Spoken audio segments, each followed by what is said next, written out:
महाराष्ट्रातला political crisis हे आपण अनेक दिवसांपासून बघतोय. ऑपरेशन टायगर ज्याची वर्षभरापासून चर्चा होती, ते ऑपरेशन टायगर सक्सेसफुली राबवलेलं आहे. त्या 6 खासदारांना आम्ही आमच्याकडे घेतलेलं आहे आणि मी त्यांना असं आश्वासन देतोय की मी त्यांना त्यांच्याच मतदारसंघातनं लढवणार आणि धनुष्य बाणावरती निवडून आणणार, असं आश्वासन एकनाथ शिंदेंनी एक नाही तर 2 वेळेला आतापर्यंत देऊन झालंय. पण या सगळ्यातला मूळ प्रश्न हा आहे की हे खासदार उद्धव ठाकरेंच्या पक्षातनं एकनाथ शिंदेंकडे आलेले आहेत. आता एकनाथ शिंदेंसमोरचं चॅलेंज हे नाहीये की ते कशा पद्धतीने उद्धव ठाकरेंना हरवतील. त्यांच्या समोरचं चॅलेंज जास्त मोठं हे आहे की 2029 ला जे त्यांनी आश्वासन दिलेलं आहे की मी यांना धनुष्य बाणावरती निवडून आणेन, त्यांना जर धनुष्य बाणावर निवडून आणायचं असेल तर त्यांना स्वतःच्याच मित्र पक्षांकडनं त्या जागा ज्या आहेत त्या काढून घ्याव्या लागतील आणि हे ते मुळात कसं साध्य करणार आहेत हा या सगळ्यातला प्रश्न आहे. दुसरा प्रश्न यात हा असा उपस्थित होतो की एकनाथ शिंदेंना नक्की आत्ता ही आश्वासनं देऊन काय साध्य करायचंय. म्हणजे एकनाथ शिंदेंच्या शिवसेनेकडे आता खूप जास्त खासदार आहेत. एकूण त्यांचा आकडा जो आहे तो आता 13 वरती गेलेला आहे. त्याच्यामुळे त्यांची अर्थातच बार्गेनिंग पॉवर ही महाराष्ट्रात वाढणार आहे. पुढच्या निवडणुकीच्या आधी त्यांची बार्गेनिंग पॉवर वाढलेली असणार आहे, हे अगदी स्पष्ट झालेलंच आहे. पण हे सगळं जरी असलं तरीही आत्तापासूनच ते त्या जागांवरती दावा करतायत आणि स्वतःच्या मित्रपक्षांनाच एका अर्थी एक साईन देतायत का, किंवा त्यांना कुठेतरी हे सांगायचा प्रयत्न करतायत का की माझी ताकद आता वाढलेली आहे, माझ्या पक्षाची ताकद आता वाढलेली आहे आणि आत्तापासूनच ते जागांवरती दावा करून मित्रपक्षांना कुठेतरी एक हिंट देण्याचा प्रयत्न करतायत का, हा प्रश्न या सगळ्यातनं उपस्थित होतो. आता आपण जिल्हा वाईज जाणार आहोत आणि समजून घेणार आहोत की कशा पद्धतीनं एकनाथ शिंदे यांच्या पुढे चॅलेंज आहे 2029 साठीचं, जर त्यांना त्यांचं आश्वासन जे त्यांनी आता खासदारांना दिलेलं आहे ते पूर्ण करायचं असेल तर. नमस्कार, मी देवयानी आणि तुम्ही बघताय मुंबई तक. तर सर्वात पहिलं आपण समजून घेऊया की एकनाथ शिंदे यांना नक्की साध्य काय करायचंय. आता एकनाथ शिंदेंना जसं मी म्हटले की त्यांना स्वतःच्या मित्रपक्षांनाच कुठेतरी हे ते त्यांचा सांगण्याचा प्रयत्न आहे का की माझा पक्ष हा आता जास्त स्ट्रॉंग झालेला आहे आणि त्यामुळेच एकनाथ शिंदे हे इतक्या प्राऊडली आणि कॉन्फिडेंटली ही आश्वासनं देत आहेत का, असा प्रश्न या सगळ्यातनं उपस्थित होतो. आता ज्या 6 जागांबद्दल इथे बोललं जातंय की ज्या खासदारांचे हे जे मतदारसंघ आहेत, या 6 मतदारसंघांमध्ये कोणाची किती ताकद आहे ते आपण थोडक्यात समजून घेऊ. आता एकूण आपण यातलं जर चित्र बघितलं तर एक जागा जी आहे त्याच्यावरती भाजपचा दावा आहे, एक जागा आहे त्याच्यावरती एनसीपीचा दावा आहे, एक जागा आहे त्याच्यावरती रासप या पक्षाचा दावा आहे. पण अर्थात ते आता महायुती सोबत नाहीयेत, त्याच्यामुळे इथे आता भाजप किंवा महायुतीतलाच दुसरा एखादा पक्ष जो आहे तो दावा नक्कीच करणार या जागेवरती, कारण रासप नाहीये. आणि त्याचबरोबर एकनाथ शिंदेंच्या यांच्या स्वतःच्या 3 जागा आहेत. आता गोष्ट अशी आहे की या उर्वरित 3 जागा ज्या आहेत या 3 जागांवरचा दावा हे त्यांचे मित्रपक्ष एकनाथ शिंदेंसाठी सोडणार आहेत का. आता आपण जिल्हा वाईज जाऊन बघूया आणि 2024 मध्ये नक्की काय परिस्थिती होती ते आधी समजून घेऊ आणि मग जिल्हा वाईज सुद्धा आपण बघणार आहोत की आकडेवारी नक्की काय सांगते आणि आतापर्यंतचं निवडणुकांचं गणित आपल्याला नक्की काय सांगतं. आता सर्वात पहिले आपण जर परभणीचं बघितलं तर परभणीमध्ये संजय बंडू जाधव हे उद्धव ठाकरेंकडनं जिंकलेले आहेत. महायुतीतले त्यांच्या विरोधात महादेव जानकरांनी ती निवडणूक लढलेली होती आणि तिकडे रासप या नावानेच त्यांनी लढलेली होती, कब्बशी या चिन्हावरती त्यांनी ती निवडणूक लढलेली होती आणि त्यांना सुद्धा ही सीट कुठेतरी ऍडजस्टमेंट मध्ये मिळालेली सीट होती. आता त्यांना एखादी जागा द्यायची म्हणून कुठेतरी ही जागा जी आहे ती एका अर्थी देण्यात आलेली होती असं त्यावेळेला म्हटलं गेलेलं होतं आणि त्यांनी त्यांच्या स्वतःच्या पक्षाच्या नावाने ती निवडणूक लढलेली होती, पण त्यांना महायुतीचा पाठिंबा होता.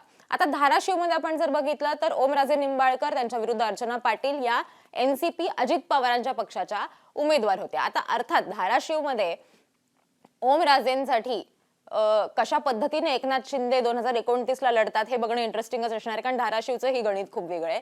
त्याच्यानंतर हिंगोलीला आपण बघितलं तर नागेश आष्टीकरांविरोधात बाबूराव कदम कोळीकर हे एकनाथ शिंदेंच्या स्वतःच्या पक्षाचे उमेदवार होते. त्याच्यामुळे तिथे आपल्याला युबीटी वर्सेस शिवसेना एकनाथ शिंदे अशी आपल्याला लढत बघायला मिळाली होती. शिर्डीमध्ये भाऊसाहेब बागचौरे हे उद्धव ठाकरेंकडून जिंकून आले.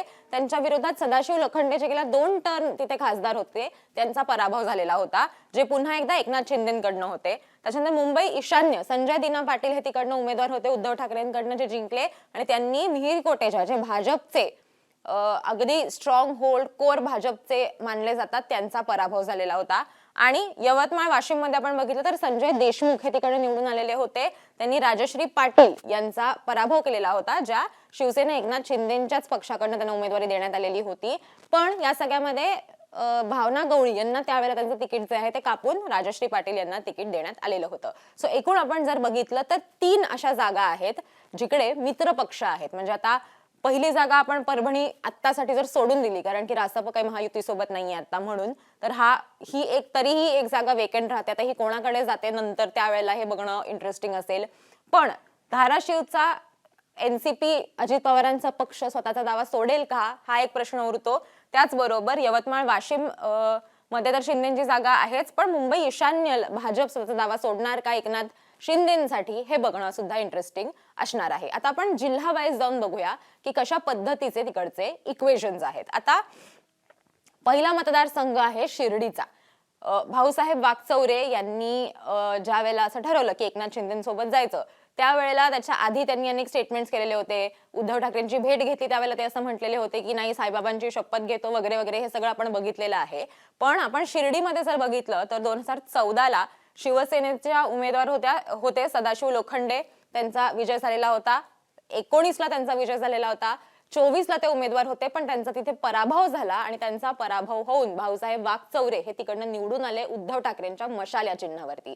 मग आता भाऊसाहेब वाकचौरे यांना जर उमेदवारी द्यायची म्हटली तर सदाशिव लोखंडेंचं काय करायचं? कारण अर्थातच कुठेतरी ही अख्खी फाईट जी आहे ती फक्त एकनाथ शिंदेची मित्र पक्षांसोबत किंवा विरोधकांसोबत नाहीये, तर इतकी भरती त्यांच्याकडे झालेली आहे किंवा इतके लोक त्यांच्याकडे आलेले आहेत की त्यांच्याच पक्षातल्या काही लोकांना या सगळ्यामध्ये त्यांचा हिरमोड होऊ शकतो किंवा त्यांची नाराजी जी आहे ती सुद्धा एकनाथ शिंदेना कदाचित अंगावरती घ्यावी लागू शकते. शिर्डीमध्ये शिवसेनेचा बेस आहे, तिथे काँग्रेसचा सुद्धा बेस आहे, काँग्रेसचे सुद्धा लोक ग्राउंडवरती तिकडे ऍक्टिव्ह असतात. पण या सगळ्यामध्ये कायम निवडणूक जिंकताना मात्र शिर्डीमध्ये आपण बघितलंय की शिवसेनेचाच तिथे विजय होतो किंवा लोकांचा कल जो आहे तो शिवसेनेकडे आपल्याला बघायला मिळतो. आता मग या सगळ्यामध्ये एकनाथ शिंदे कसं गणित साधणार आणि भाऊसाहेब वाकचौरेंना ते देणार का तिकडनं उमेदवारी 2029ला, हे बघणं इंटरेस्टिंग असेल. पुढच्या मतदारसंघात आपण जर जाऊन बघितलं तर संजय देशमुखांना उमेदवारी द्यायची म्हटली यवतमाळ वाशिम मधनं, तर भावना गवळी 2014ला शिवसेना, 2019 पुन्हा एकदा शिवसेना भावना गवळी, 2024ला शिवसेने राजश्री पाटील यांना एकनाथ शिंदेकडनं उमेदवारी देण्यात आलेली होती. भावना गवळींचा तिकडे पत्ता कट केलेला होता, त्यांचं तिकीट तिकडे कट केलेलं होतं आणि तिकडे संजय देशमुख यांनी मात्र झेप घेतली आणि ते तिथे विजयी झालेले होते. पण या सगळ्यामध्ये पुन्हा एकदा प्रश्न तोच होतो की स्वतःचे जे निष्ठावंत ज्यांना एकनाथ शिंदे म्हणतात की अनेक लोक हे माझ्या सोबत राहिलेले आहेत किंवा या सगळ्यांनी हे जे आम्ही सगळे रिअल शिवसैनिक आहोत, मग एकनाथ शिंदेच्या या खऱ्या शिवसैनिकांना संधी डावलून संजय देशमुखांना उमेदवारी जर दिली तर मग राजश्री पाटील किंवा त्यावेळेला जे कोणी इच्छुक उमेदवार असतील त्यांचे तिथले स्वतःचे, त्यांचं काय करणार, हा एक प्रश्न याच्यामध्ये उपस्थित होतो. आता पुढे जाऊन आपण जर बघितलं पुढच्या मतदारसंघात, तर पुढच्या मतदारसंघामध्ये संजय जाधवांना जर उमेदवारी द्यायची झाली तर पुन्हा एकदा जसं मी सुरुवातीला म्हणाले की संजय जाधव हे 2014 मध्ये तिकडनं विजयी झाले होते, 2019ला संजय जाधव विजयी झाले होते, 2024ला महादेव जानकर तिकडे उमेदवार होते त्यांचा पराभव करून संजय जाधवांनी तिकडनं उमेदवारी घेतलेली होती.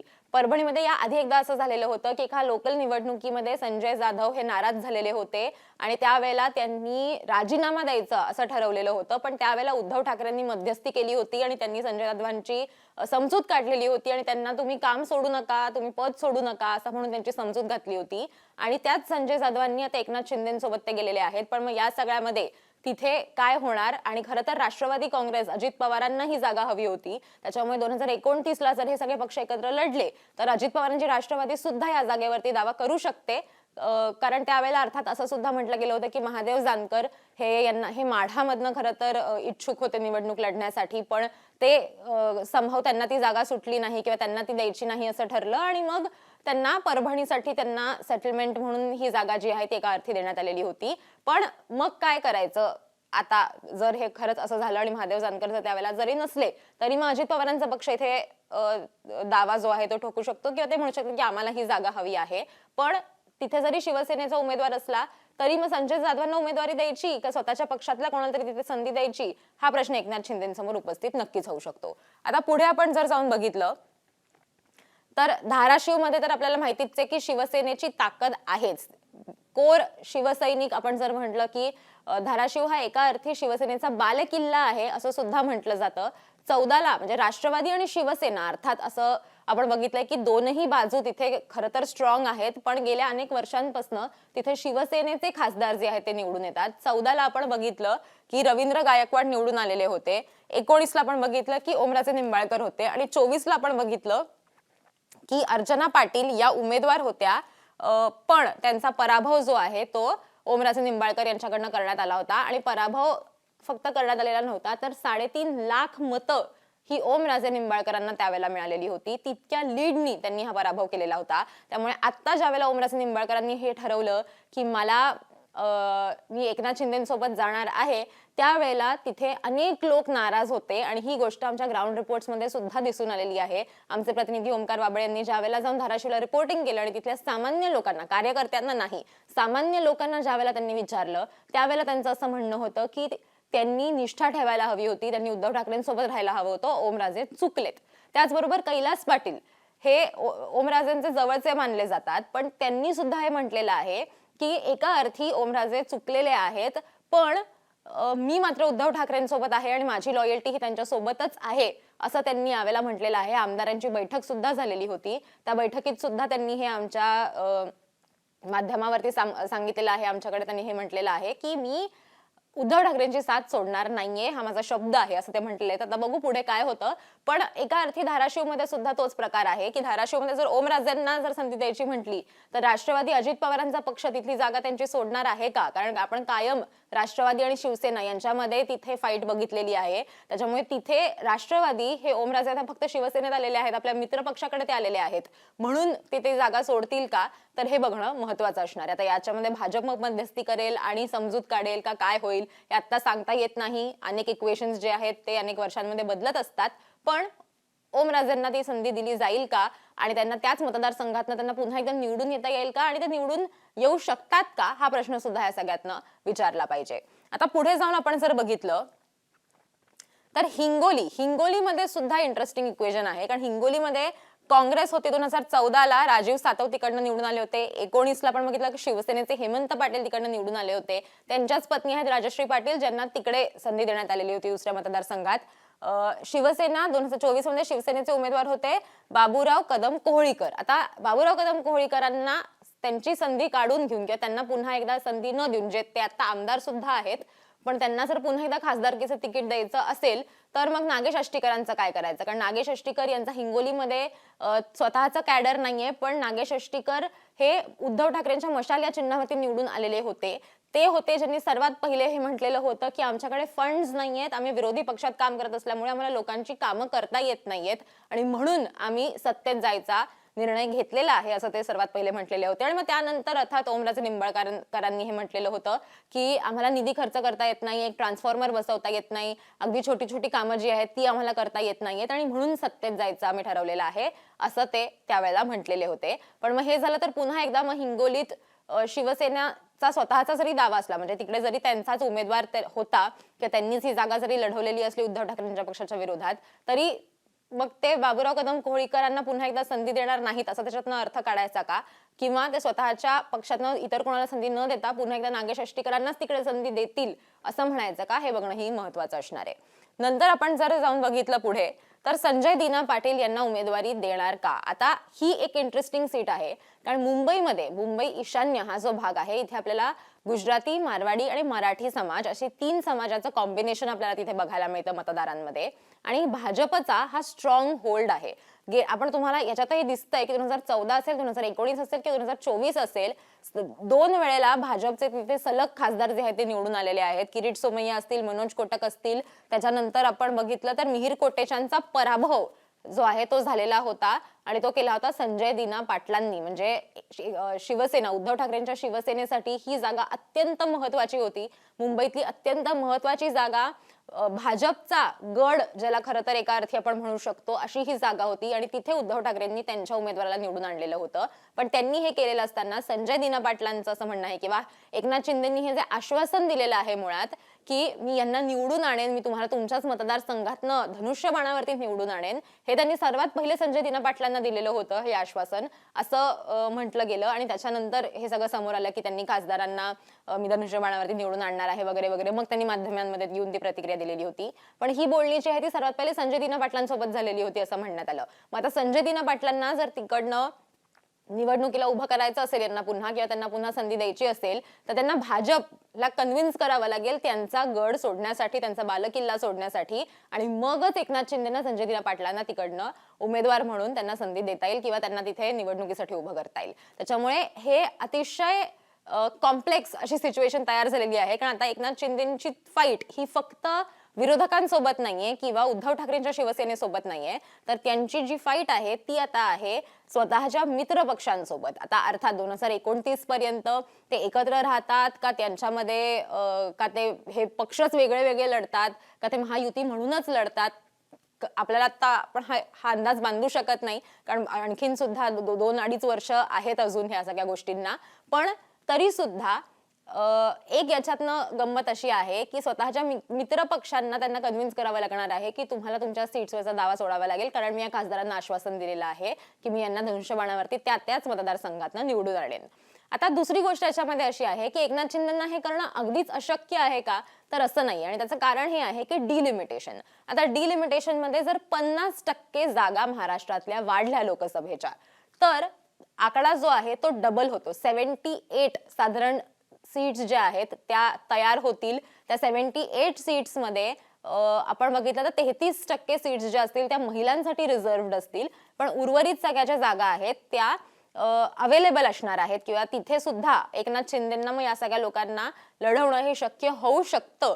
पण अर्थात अजून डिलिमिटेशन बिल हे पास झालेलं नाहीये, जे एक मूळ कारण म्हटलं जात होतं या सगळ्या खासदारांना आपल्याकडे घेण्याचं किंवा उद्धव ठाकरेंचा पक्ष फोडण्याचं. ऑपरेशन टायगरच्या मागचा एक मेन हेतू ज्याला म्हटलं जात होतं की तिथे केंद्रात डिलिमिटेशन बिल पास करून घ्यायचं आहे आणि म्हणून हे सगळे प्रकार सुरू आहेत किंवा हे प्रयत्न सुरू आहेत असं जे म्हटलं जात होतं, त्याच्यातला हा एक महत्वाचा मुद्दा आहे की असं जर झालं तर मग एकनाथ शिंदेंना अर्थात महाराष्ट्रामध्ये कदाचित त्यांना या सगळ्या मतदारसंघातनं त्यांच्याकडे आलेल्या खासदारांना त्यांना लढवता येईल.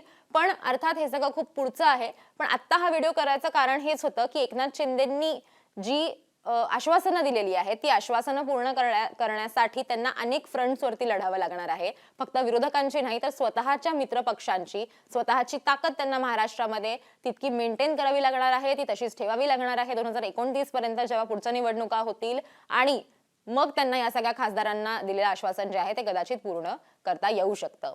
तुम्हाला हा व्हिडिओ कसा वाटला ते आम्हाला कमेंट करून नक्की सांगा आणि असेच सगळे व्हिडिओज बघण्यासाठी मुंबई तकला सबस्क्राईब करायला विसरू नका.